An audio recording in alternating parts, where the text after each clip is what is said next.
तो स्टूडेंट्स हम बात कर रहे थे history of factory act. The first Indian factory act was enacted in 1881। This act mainly focus on the prohibition of employment of children under 7 years of age and their double employment। Okay तो जो सबसे पहले act आया जो 1881 में आया, उसमें जो मेन प्रोविज़न था वो क्या था कि दिस एक्ट मेनली फोकस किस पे फोकस कर रहा था? Prohibition of employment children. जो चिल्ड्रन 7 ईयर एज के अंडर में हैं उनके एम्प्लॉयमेंट के प्रोहिबिशन में, और उसके साथ साथ उनका डबल एम्प्लॉयमेंट, यानी कि एक सेम डे अगर कोई भी वर्कर है वो डबल काम कर रहा है तो उन सारी एक्टिविटीज़ को रोकने के लिए, प्रिवेंशन के लिए उस एक्ट को बनाया गया। ठीक है। The act was made applicable to factory with more than 100 workers and factory with mechanical power। ठीक है। उसके साथ साथ एक जो स्टैंडर्ड डिसाइड किया वो ये डिसाइड किया गया कि ये एक्ट उन फैक्ट्रीज पे लागू होता है जहां 100 से ज़्यादा लोग काम कर रहे हैं और जहां मैकेनिकल पावर के थ्रू कुछ प्रोडक्शन प्रोसेस चल रहा है। ठीक है। तो इस तरीके से जो जो ऑर्गेनाइजेशन इन प्रोविजंस के अंडर में आई, उन ऑर्गेनाइजेशन में इस एक्ट को फॉलो किया गया और उन सारी एक्टिविटीज़ को प्रिवेंट किया गया जो वर्कर्स के राइट्स के अगेंस्ट हैं। ठीक है। तो उसके बाद फिर हम आते हैं इसकी next, the factory act 1948 was subsequently amended. जो फैक्ट्री एक्ट था वो बाद में अमेंड हुआ 1935 में, 1936 में, 1937, 40, 41, 45, 44, 45, 46, 47 एंड फाइनली मेजर अमेंडमेंट जो किया गया वो 1948 में किया गया। ठीक है।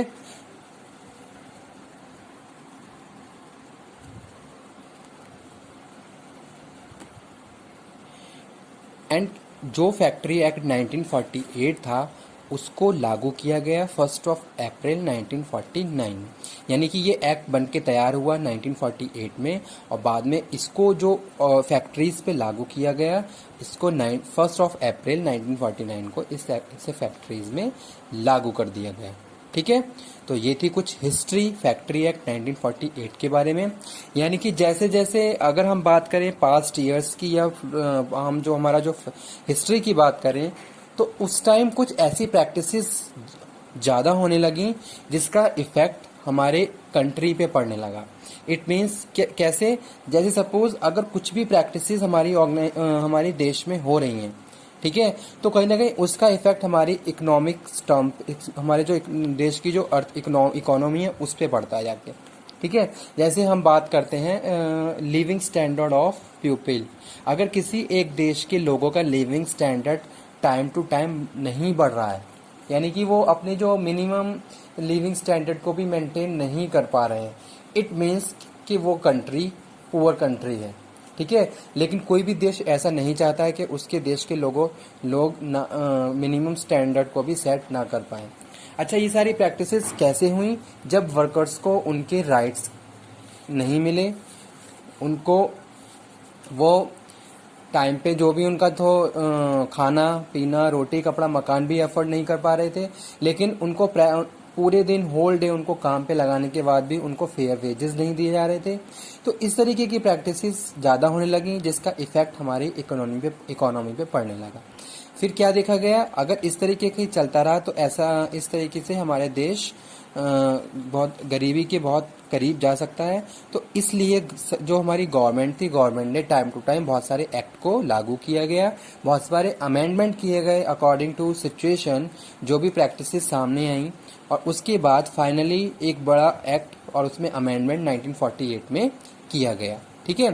तो ये सारी चीज़ें इसीलिए की गई जो ताकि जो पहले जो हमारी जो गवर्नमेंट थी या फिर जो भी पहले, अगर हम 1948 से पहले की बात करें तो जो ब्रिटिश गवर्नमेंट शासन चल रहा था उस टाइम पे अगर आपने थोड़ा बहुत हिस्ट्री के बारे में पढ़ा हो तो किस तरीके से जो हमारे देश के लोगों को प्रताड़ित किया जाता था, बहुत ज़्यादा उनको सताया जाता था और उनको उनके राइट्स भी नहीं दिए जाते थे। तो ये सारी चीज़ें फिर जब जैसे जैसे टाइम बढ़ता गया ये सारी चीज़ें आईं और फाइनली फिर 1948 में एक एक्ट फुल एंड बहुत सारे प्रोविजंस के साथ लागू किया गया। ठीक है, अब आ जाइए ऑब्जेक्टिव के बारे में कि भाई ऑब्जेक्टिव क्या है इस एक्ट का, क्यों बनाया गया। तो फर्स्ट यहाँ पे ऑब्जेक्टिव लिखा हुआ है to prevent human beings from working long hours with bodily strain manual labours. ठीक है, अब पहले क्या होता था, पहले लोगों से बहुत ज़्यादा टाइम तक काम करवाया जाता था, कोई वर्किंग आवर्स उनके सेट नहीं थे। ठीक है, होल डे वो काम कर रहे हैं, पूरे दिन वो काम पे लगे हुए हैं। लेकिन जैसे जैसे ये सारी चीज़ें ज़्यादा होने लगी और उसका इफ़ेक्ट ज़्यादा दिखने लगा तो फिर इन सारी चीज़ों के लिए भी ये एक्ट बनाया और उसमें पहला प्रोविज़न यही है कि आप वर्कर्स की टाइमिंग डिसाइड कर दी कि भाई आप पर डे इतना आवर्स काम कर सकते हैं और वीकली आप आवर्स आपके इतने आवर्स से ज़्यादा वर्किंग आवर्स नहीं होने चाहिए। ठीक है, पहली चीज़ ये, यानी कि उनके जो वर्किंग आवर्स हैं वो सेट कर दिए गए। सेकंड यहाँ पे हम बात कर रहे हैं to provide the employees to work in health and hygienic conditions. ठीक है, वर्कर्स, अगर आप किसी अपनी ऑर्गेनाइजेशन में वर्कर्स को काम पे बुला रहे हो, आप कोई फैक्ट्री चला रहे हो तो आपको वर्कर्स को पूरी safe and hygienic conditions provide करवानी है। ठीक है, ताकि उनके हेल्थ के साथ कोई भी इश्यू क्रिएट ना हो, प्रॉपर हेल्दी एनवायरनमेंट में वो काम करेंगे, ये वर्कर्स का राइट है। तो ये एक प्रोविज़न है इस एक्ट का, ये ऑब्जेक्टिव है। नेक्स्ट है safe guard the workers from the hazards work and prevention of accident. जैसे आप कोई हैजार्डस प्रोसेस चल रहा है आपकी फैक्ट्री में, ठीक है, कोई केमिकल पे काम चल रहा है, कोई वर्कर किसी हैवी मशीन्स पे काम कर रहे हैं, ठीक है, तो आप उनको सेफ्टी कंडीशंस प्रोवाइड करवाएंगे और इस तरीके से वो कंडीशन सारी होंगी ताकि उनके साथ कोई भी एक्सीडेंट अकर ना हो और बहुत सेफ्टी के साथ वो अपना काम कंप्लीट करते हैं। यानी कि फुल एंड फाइनल सेफ्टी होनी चाहिए उनके साथ। ऐसा नहीं है कि आप डजंट मैटर के वर्कर्स कैसे काम कर रहे हैं, आपको आउटपुट चाहिए, लेकिन अगर आपको आउटपुट भी चाहिए तो आप उनको प्रॉपर सेफ्टी प्रोवाइड करवाएंगे। ठीक है, तो ये एक ऑब्जेक्टिव था इस एक्ट का। उसके बाद है next ensure annual leave with wages. ठीक है, वर्कर्स को प्रॉपर एनुअल लीव भी दी जाएंगी विद वेजेस, ऐसा नहीं है कि आप डिडक्शन कर रहे हैं। तो वो यहाँ पे हम बात कर रहे हैं protect woman and children in course of employment. ठीक है, वुमन एम्प्लॉयमेंट, चिल्ड्रन एम्प्लॉयमेंट को प्रोहिबिट किया गया इस एक्ट में कि भाई हर जगह आप वुमन को काम पे नहीं लगा सकते, हर जगह आप बच्चों को काम पे नहीं लगा सकते। स्टार्टिंग की बात करें तो स्टार्टिंग में इसको रोका गया, protect woman and children in course of employment. Okay, तो ये थे कुछ ऑब्जेक्टिव फैक्ट्री एक्ट 1948 के। ठीक है, तो ये थोड़ा सा इंट्रोडक्शन आज हमने कंप्लीट किया है फैक्ट्री एक्ट का, हिस्ट्री के बारे में और इसके ऑब्जेक्टिव के बारे में। एप्लीकेबिलिटी, अगर हम बात करें फैक्ट्री एक्ट 1948 के एप्लीकेबिलिटी की, तो आज के टाइम में तो ये एक्ट पूरे इंडिया पे एप्लीकेबल है, क्योंकि कुछ अमेंडमेंट रिसेंट में किए गए थे जो हमारे जो जम्मू एंड कश्मीर का एरिया था उसमें, वो मैं आपको डिटेल में कल डिस्कस करता हूँ।